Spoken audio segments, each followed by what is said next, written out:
আমি জানতামই না যে কোরিয়াতে আসবো। বিশেষ করে জাস্ট 1 মান্থ আগে আমাকে ইউনিভার্সিটি থেকে বলা হলো যে তুমি 2+2 তে সাউথ কোরিয়াতে যেতে পারো। 2+2 তে এক্স্যাক্টলি আমি হান্স ইউনিভার্সিটিতে আসি। 2 বছর ওখানে পড়ি এবং 2 বছর এখানে। আমাদের ফ্যামিলির 14 গোষ্ঠীতে কেউ সাউথ কোরিয়াতে নাই। তো এই জিনিসটা হচ্ছে যে আমাদের ফ্যামিলিতে অনেক বেশি ওয়ার্ড ছিল যে সাউথ কোরিয়াতে যাওয়ার পর আসলে ক্যারিয়ার করতে পারবো কিনা বা কেমন হবে। খুবই খুবই চিন্তায় ছিলাম সবাই। আসসালামু আলাইকুম, আমি রিজওয়ান শোভন। বর্তমানে এন্ডো কর্পোরেশনে কর্মরত আছি দক্ষিণ কোরিয়াতে। আজকে আমাদের সাথে আছেন আমাদের এন্ডো কর্পোরেশনের সিইও আব্দুল্লাহ ফারুক। আজকে আমাদের যে আয়োজন এন্ডো টক, এখানে আমরা একটু ক্যাজুয়ালি আর একটু বিস্তারিত ভাবে কোরিয়াতে অবস্থানরত বাংলাদেশ এবং যারা কোরিয়াতে আসতে চায় বাংলাদেশ থেকে তারা যেন বিভিন্ন ইনফরমেশন পেয়ে উপকৃত হয়, সেই জন্য আমাদের এই আয়োজন বা এই এন্ডো টক। আজকের পরেও আমাদের সাথে বিভিন্ন কোরিয়াতে বসবাসকারী বিভিন্ন এক্সপার্ট যারা কোরিয়ায় প্রতিষ্ঠিত বা বিভিন্ন সেক্টরে এক্সপিরিয়েন্সড, তারা আসবেন এবং আমাদের এই শোতে কথা বলবেন। তো আব্দুল্লাহ ফারুক, আপনার এক্সপিরিয়েন্স কোরিয়ায় আসা যখন আসেন সেই সম্পর্কে একটু জানতে চাচ্ছিলাম। আমার কোরিয়াতে আসার এক্সপিরিয়েন্সটা খুবই ইন্টারেস্টিং। আমি জানতামই না যে কোরিয়াতে আসবো।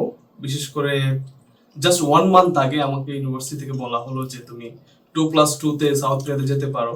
আমি বিজিএমইএ ইউনিভার্সিটি পড়তাম। তো আমার লাস্ট সেমিস্টার ছিল, second year last semester. So 4th semester আমি ছিলাম। তখন অ্যানাউন্সমেন্ট পাওয়ার পরে আমি অনেক চিন্তা করলাম। চিন্তা করার পরে আমাদের ফ্যামিলির 14 গোষ্ঠীতে কেউ সাউথ কোরিয়াতে নাই। এই জিনিসটা হচ্ছে যে আমাদের ফ্যামিলিতে অনেক বেশি ওয়ার্ড ছিল যে সাউথ কোরিয়াতে যাওয়ার পর আসলে ক্যারিয়ার করতে পারবো কিনা বা কেমন হবে। খুবই খুবই চিন্তায় ছিলাম সবাই। বাট আমি ইন্টারনেটে সার্চ করলাম কোরিয়া দেশটা কেমন, দেশ সম্পর্কে আমার আইডিয়া ছিল না সাউথ কোরিয়া সম্পর্কে। কত সালে? 2014-এ, এটা ছিল 14 এর লাস্টে। তো আমার খুব ইমিডিয়েট সিদ্ধান্ত নিতে হলো এবং আমি সিদ্ধান্ত নেই। আমাদের একজন ম্যাডাম ছিল, পান্না ম্যাডাম, আমাকে অনেক বেশি হেল্প করে। তো আমি চোখ বন্ধ করে সিদ্ধান্ত নিই এবং ফ্যামিলির সাথে কথা বলি যে আমি কোরিয়াতে যাব এবং ইনশাল্লাহ আমি সেখানে ক্যারিয়ার করব। এই বলে আমার সিদ্ধান্ত নেওয়া। তো মানে সেখান থেকে হান্স ইউনিভার্সিটিতে আসেন 2014 সালে। হ্যাঁ, 2+2 তে এক্স্যাক্টলি আমি হান্স ইউনিভার্সিটিতে আসি। 2 বছর ওখানে পড়ি এবং 2 বছর এখানে। যেহেতু এক্সচেঞ্জ প্রোগ্রাম, হান্স ইউনিভার্সিটি এবং বিজিএমইএ ইউনিভার্সিটির সাথে একটা এমওইউ ছিল, যার আওতায় আমি সাউথ কোরিয়াতে আসি। সো কোরিয়াতে আসার পরে আমি জানতাম না যে এখানে কোরিয়ান ট্র্যাকে পড়তে হবে। বিজিএমইএ ইউনিভার্সিটি আমাদেরকে ঠিক ওরকম কোনো ইনস্ট্রাকশন দেয় না, বললো যে তোমরা ফ্যাশন ডিজাইন ডিপার্টমেন্টে পড়তে পারো। দেন আমরা সাউথ কোরিয়াতে আসি। আমাদের প্ল্যান ছিল যে এখানে মাস্টার্স, ব্যাচেলর করে মাস্টার্স করব এবং দেন একটা ভালো ক্যারিয়ার করব। আমরা যখন ব্যাচেলর প্রোগ্রামে আসি, আসার পরে 6 মান্থ আমরা কোরিয়ান ল্যাঙ্গুয়েজ শিখি। সো ওই 6 মান্থটা আসলে ডিফিকাল্ট ছিল।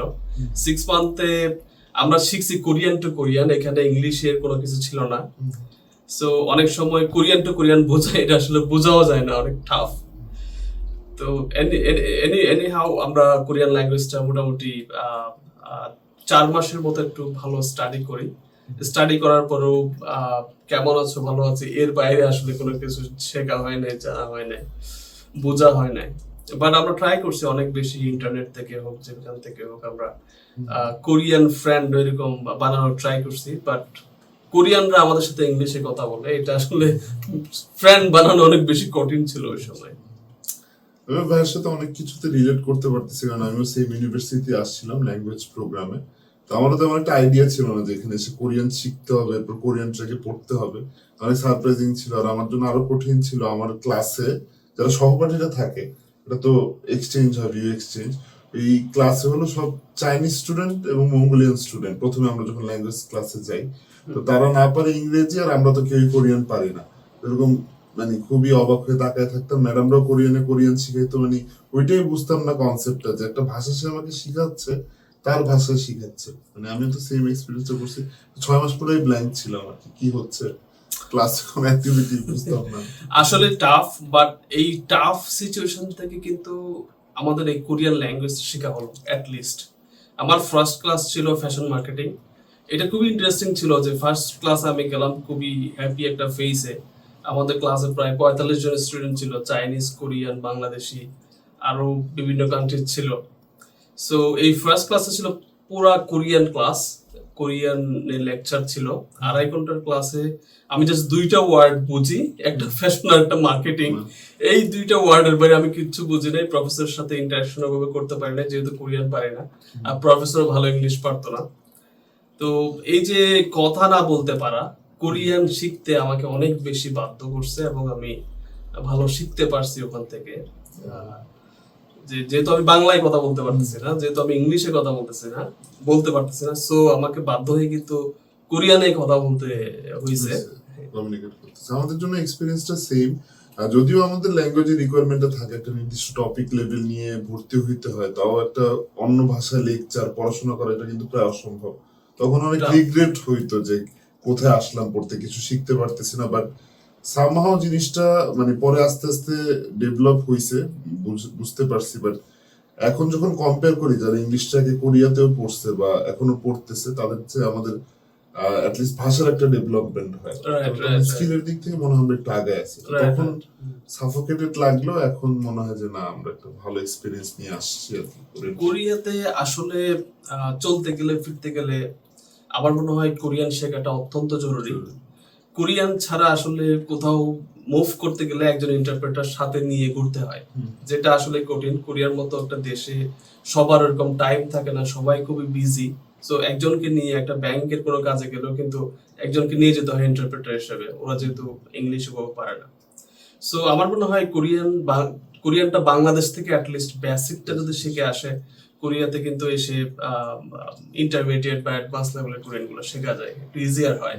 যেহেতু আমরা ব্ল্যাঙ্ক একদম একটা কোরিয়াতে আসছি, আমরা বাংলাদেশ থেকে কোনো কিছু শিখে আসি নাই, জানতাম না যে কোরিয়াতে আসবো। সো এটা আমাদের জন্য টাফ ছিল। বাট নতুন যারা স্টুডেন্ট আসতেছে তাদেরকে কিন্তু এন্ডো গ্লোবাল থেকে আমরা কোরিয়ান ল্যাঙ্গুয়েজ প্রোভাইড করতেছি, কোরিয়ান ল্যাঙ্গুয়েজের একটা কোর্স প্রোভাইড করতেছি 3 মাসের, যেটা ফ্রি অফ কস্ট। সো আমরা ফিল করি যে এই কষ্টটা যেটা আমরা পাইছি, সেটা যেন আমাদের ফিউচার যে স্টুডেন্ট গুলো আসবে তারা যেন সেই কষ্টটা অন্তত না পায়, এই জন্য বেসিকটা কিন্তু আমরা শিখাচ্ছি তাদেরকে। ঠিক, মানে অ্যাজ এ স্টুডেন্ট আমরা যে স্ট্রাগল গুলো করছি, একদম অপ্রস্তুত ছিলাম, এসে কিছু বুঝতাম না, তো আমরা অ্যাজ স্টুডেন্টরা ফিল করে যেন যারা নতুন স্টুডেন্ট আসতেছে তারা কি কি প্রস্তুতি আগে নিয়ে আসতে পারে বা কি কি ইনফরমেশন তারা আগে জেনে রাখতে পারে, যেন তারা আসার পরে সবকিছু তাদের জন্য স্মুথ হয়। তো আমরা আজকে মানে খুব শর্ট করব, সেকেন্ড পর্বে ইনশাআল্লাহ আমরা বিস্তারিত কোন একটা স্পেসিফিক টপিক নিয়ে আলোচনা করব। জাস্ট একটা কোশ্চেন ভাইয়ের কাছে, যে আপনি প্রথম পার্ট টাইম জব করিয়ে কি করছেন স্টুডেন্ট অবস্থায়? ফার্স্ট পার্ট টাইম জবটা কি ছিল আপনার? আমার ফার্স্ট পার্ট টাইম জবটা ছিল খুব ইন্টারেস্টিং। আমি কোরিয়াতে আসার পরে, কোরিয়াতে আসার আগে আমার বাবা মারা যায়। সো টাকা ইনকাম করার একটা ছিল যে টাকা ইনকাম করতে হবে, দেন আমি আমার নিজের চলতে হবে, এরকম একটা টেন্ডেন্সি ছিল। যেহেতু ফ্যামিলি সাপোর্ট আমি পাই নাই, সেহেতু আমি করছি কি, আমি আমার অনেকগুলো ফ্রেন্ড বানাইছি, ফেসবুকে হোক ফিজিক্যালি, এরকম যার সাথে পরিচয় হচ্ছে তার সাথে একটা ফ্রেন্ডশিপ করা ট্রাই করছি। কোরিয়ান হোক, বিদেশি হোক বা বাংলাদেশি হোক, সবার সাথে একটা রিলেশনশিপ বিল্ড আপ করছি। এটা আমাকে অনেক বেশি হেল্প করে জব পাইতে, বিশেষ করে। সো একজন আমার নেপালি ফ্রেন্ড, সে লাইব্রেরিতে জব করতো, হান্স ইউনিভার্সিটির লাইব্রেরিতে। সো আমি জানতাম না যে লাইব্রেরিতে কোনো ফরেন স্টুডেন্ট জব করতে পারে। তো সে যেহেতু জব করতো, আমি তাকে বললাম কোনো ভ্যাকেন্সি হলে অবশ্যই আমাকে একটু যেন জানাই। ওই সময় আসলে কোনো বাংলাদেশি এরকম লাইব্রেরিতে জব টব করে এরকম কেউ ছিল না। তো আমি যখন তাকে জানাই, সে বলল যে ঠিক আছে, আমি জানাবো তোমাকে। একবার সে জানালো, হুট করে ফোন দিল আমাকে, ভ্যাকেশন টাইম, ফার্স্ট ভ্যাকেশন। তো বললো যে এখানে একটা ভ্যাকেন্সি আছে, তুমি আসতে পারো, লাইব্রেরিয়ান জব। তা আমি গেলাম, যাওয়ার পরে সে আমাকে বললো যে আমি যেহেতু কোরিয়ান পারি না, অনেক কিছুই পারি না, সেহেতু হাই হ্যালোটা করতে পারি। তো লাইব্রেরিতে অ্যাটলিস্ট জব করতে হলে তো একটা বেসিক কোরিয়ান জানতে হয়, যেহেতু কোরিয়ানে টাইপিং করতে হয়, কোরিয়ানে অনেক কিছুই ডকুমেন্টেশন দেখতে হয়। তা আমার যেহেতু জব লাগবে, সো সে আমাকে বললো যেহেতু তুমি ভালো কোরিয়ান পারো না, তুমি জাস্ট নে বলবা, যাই বলে কাল নে বলবা, নে মানে হচ্ছে ইয়েস। তো আমি বললাম যে ঠিক আছে, যেহেতু আমার দরকার, আপাতত ঢোকার পরে দেখা যাবে যে কি হয় না। সো কোয়েশ্চেন করা শুরু করলো, তুমি কি ডাটাবেজে এন্ট্রি করতে পারো, কোরিয়ান টাইপিং করতে পারো, বা হচ্ছে যে বই যে খোঁজার, এখানে তো লাখ লাখ বই, এই বইগুলো খোঁজার কিন্তু একটা কোড আছে, এই কোডগুলো মাথায় থাকতে হয়। এগুলো আয়ত্ত করতে কিন্তু আমার 1 মাস লাগছে। তো এগুলো জানো কিনা? আমি বলতেছি হ্যাঁ আমি সবই জানি, সব নে করে আমি জাস্ট চলে গেছি। আর বললাম যে আমার একজন ফ্রেন্ড আছে এখানে মাহেশ, তাকে আমি চিনি, সে জব করতেছে এখানে। বলতেছে ও আচ্ছা ঠিক আছে, সে তো জব করে এখানে। এটা একটা ভালো রিকমেন্ডেশন ছিল মাহেশের। মাহেশ বলল ঠিক আছে সে ভালো পারে এবং তাকে আমরা হেল্প করবো, এরকম একটা ভালো রিকমেন্ডেশন দিল। তো 1 মাস চলে গেছে। ঠিক 1 মাস 2 দিনের মাথায় আমি মেসেজ পাই যে you have been selected for the librarian job. তো আমি আসলে শকড হয়ে গেলাম যে এই জবে আমি সিলেক্ট হইলাম, এবং আমার কাছে আরো ভীতিকর ছিল যে আমি ফার্স্ট দিনে আমি আসলে কিভাবে রেসপন্স করব তাদের সাথে। এটা ছিল খুবই ইন্টারেস্টিং। তো আমি ফার্স্ট দিন যাই জবে, আমার একটা শিট দিয়ে দেয়, বলছে এটা টাইপ করো। আমি তাদের ডাটাবেজে ঢুকলাম, টাইপ করতে পারতেছিলাম না, কি বললো সেটাও বুঝি না, জাস্ট শিটটা দেখতেছি। তখন ঠিক 1 ঘন্টা পরে আসলো একজন, আসার পরে জিজ্ঞেস করলো যে হইছে। আমি বলতেছি আমি তো জানি না কিভাবে টাইপ করে, ইংলিশে বললাম। তখন মাহেশ ছিল, মাহেশকে উঠ করে ডাক দিল, মাহেশ তুমি দেখো তো, ও তো সব পারে বললে, এখন তো আসলে মনে হয় পারতেছে না, কোনো প্রবলেম কিনা। তখন মাহেশ বলল যে ঠিক আছে আমি দেখতেছি। তখন মাহেশকে দায়িত্ব দিল যে তুমি তাকে 1 মাস শেখাও, 1 মাস কোনো কাজ করা লাগবে না, তাকে জাস্ট শেখাও। তো আলহামদুলিল্লাহ আমাকে 1 মাস মাহেশ ভালো মতো শিখিয়েছে, এবং আমি গ্রাজুয়েশনের আগ পর্যন্ত আমি জব করছি কন্টিনিউয়াসলি, আমাকে কখনো ওরা বাদ দিতে পারেনি। এটা ছিল আমার আসলে একটা ইন্টারেস্টিং ঘটনা, যে আমি সামহাও জবটা পাইছি বাট আমি এটাকে কন্টিনিউ করতে পারছি। তো আমরা এরকম কোরিয়ান লাইফের বিভিন্ন এক্সপিরিয়েন্সের মাধ্যমে বিভিন্ন জিনিস শিখবো। যারা কোরিয়াতে অনেকদিন ধরে আছেন এবং স্ট্রাগল করেছেন বা বিভিন্ন জিনিস শিখেছেন। তো আমরা আজকে জাস্ট একটা শুরু করলাম, মানে আমাদের আলোচনাটা কিরকম ক্যাজুয়াল হবে এটা জানানোর জন্য ভাইয়ের এক্সপিরিয়েন্স শুনলাম। সামনের পর্বে আমরা খুব একটা স্পেসিফিক জিনিস নিয়ে আলোচনা করব, বিশেষ করে স্টুডেন্ট যারা আসতে চায় বাংলাদেশ থেকে বা এক্সিস্টিং যারা স্টুডেন্ট আছে তাদের বিভিন্ন অপরচুনিটি এবং সম্ভাবনা নিয়ে কথা বলবো। তো আজকে এই পর্যন্তই। ভাইয়ের একটা সুন্দর স্টোরি শুনলাম, আমরা সামনে আরো এরকম স্টোরি শোনার জন্য অপেক্ষায় থাকলাম। ফিউচারে আমরা জানাবো স্টুডেন্টদের অ্যাকচুয়ালি কোন কোন অপরচুনিটি আছে, কোন কোন সেক্টরে তারা জব করতে পারে, পার্ট টাইম হোক ফুল টাইম হোক, এবং সর্বোপরি সাউথ কোরিয়াতে কিভাবে সেটেলমেন্টের তারা যেতে পারে, সম্পূর্ণ গাইডলাইন আমরা এখান থেকে দেওয়ার ট্রাই করব এই পডকাস্ট থেকে। সো সেই পর্যন্ত সবাই ভালো থাকুন, সুস্থ থাকুন। নেক্সট পর্বে সবার সাথে আবার দেখা হবে ইনশাআল্লাহ।